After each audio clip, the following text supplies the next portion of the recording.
ఇక నీరు ఇవ్వకుంటే మనల్ని ఉరికిస్తారంటూ కాంగ్రెస్ ఎమ్మెల్యేలు చెప్తా ఉన్నారట. ఇక ప్రధానంగా ఇక అప్పుడే సాగునీటి కోసం రాస్తారోకలు ధర్నాలు గత ప్రభుత్వంలో అయితే లేవు. ఇప్పుడు నీటి కోసం అయితే రాస్తారోక చేస్తున్నటువంటి వైద్యం మళ్ళీ కనిపిస్తా ఉంది.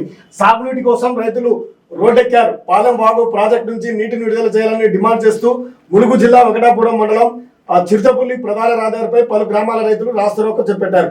ఆదివాసీల నవనిర్మాణ సేవా నాయకత్వంలో రైతులు రోడ్డుపై పడుకొని నిరసన తెలిపారు. 39 గ్రామాలకు నీరందేలా పాలెం వాగు ప్రాజెక్టును 2017లో కేసీఆర్ సర్కార్ ప్రారంభించిందని రైతులు చెప్పారు.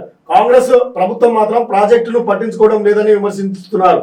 కాలువలు మరమ్మతులు చేసి రైతాంగానికి నీళ్ళు ఇవ్వాలని వారు డిమాండ్ చేస్తా ఉన్నారు. ఇక నీటి కోసం మళ్ళీ ఇక ధర్నాలు అయితే మొదలయ్యాయనే అభిప్రాయం వ్యక్తమవుతుంది. బీఆర్ఎస్ ప్రభుత్వము ప్రాజెక్టుల నిర్మాణంలో తీవ్రమైనటువంటి కృషి చేసి గొలుసుకట్టు చెరువులన్నీ కూడా పూడిక తీసి అక్కడ కూడా నీరు నిలిచే విధంగా చర్యలు తీసుకున్నటువంటి నేపథ్యం. ఇప్పుడు ప్రధానంగా వరంగల్ జిల్లాలో ఉమ్మడి వరంగల్ జిల్లాలకు సంబంధించినటువంటి పాలెం ప్రాజెక్టు కింద నీటిని విడుదల చేయాలంటూ రైతులైతే రోడ్డెక్కారు.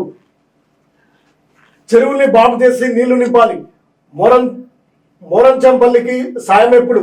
మంత్రుల సమక్షంలో ఎమ్మెల్యేలు గండ్రా దొంతి మాధవరెడ్డి అసంతృప్తి. వరంగల్ ఉమ్మడి జిల్లా సమీక్షను 4 మంత్రులు హాజరు. మీడియాలో అనుమతికి నిరాకరణ. ఇక్కడ మీడియాను రావడానికి కూడా అనుమతి ఇవ్వలేదట. ఇక్కడ తేల్చెప్పినటువంటి ఎమ్మెల్యేలు అయితే నీళ్లు ఇవ్వకుంటే మాత్రము ఉరికించి కొడతారు, ధర్నాలు అయితే స్టార్ట్ అవుతాయంటూ కూడా అక్కడ స్థానికంగా ఉన్నటువంటి ఎమ్మెల్యేలు కాంగ్రెస్ ఎమ్మెల్యేలు చెప్తుండడం, అక్కడ మీడియాకు కూడా అనుమతి ఇవ్వకుండానే గెంటేసినటువంటి పరిస్థితుల నేపథ్యంలో సమీక్ష సమావేశం అసంతృప్తిగా కాంగ్రెస్ ఎమ్మెల్యేలే సీనియర్ నాయకులైనటువంటి దొంతి మాధవరెడ్డి అసంతృప్తిని వ్యక్తం చేశారట. అదే గండ్ర కూడా అసంతృప్తి వ్యక్తం చేసినటువంటి వారు. వీళ్ళు సీనియర్ కాంగ్రెస్ ఎమ్మెల్యేలు.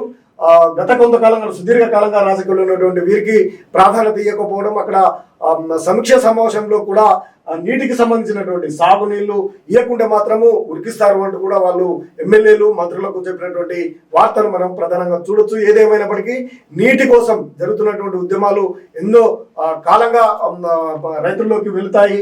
ఈ విషయం పైన మాత్రం కాంగ్రెస్ ప్రభుత్వము చర్యలు తీసుకోకుంటే, దృష్టి సారించకుంటే రైతుల నుండి తీవ్రమైనటువంటి వ్యతిరేకతను చూసే అవకాశాలు ఉన్నాయనే అభిప్రాయం అయితే అప్పుడే వ్యక్తమవుతుంది.